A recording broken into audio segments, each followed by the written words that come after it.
Hey everyone, welcome back. Today I am showing you exactly how to build a custom website using Squarespace Blueprint AI.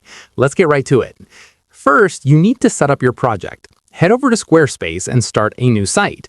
You will be prompted to enter basic information, like choosing your business category and defining your primary goals, such as selling services or booking appointments.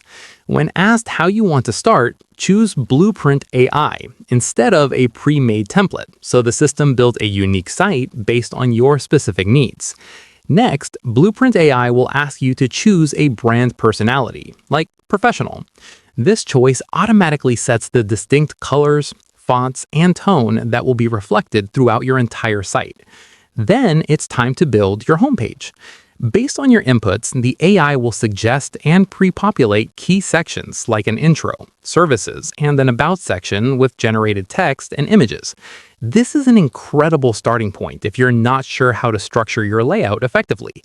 After your homepage is set, the system will suggest additional pages to add to your site, such as a contact or shop page. You can easily click through to preview all of these before moving on. Finally, you'll choose a color palette and a font pairing.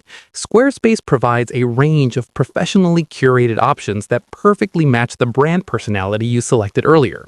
Once you make your choices, the AI transforms your inputs into a fully built website. If this quick guide helped you out today, please give the video a thumbs up and subscribe for more tech tutorials. See you in the next one.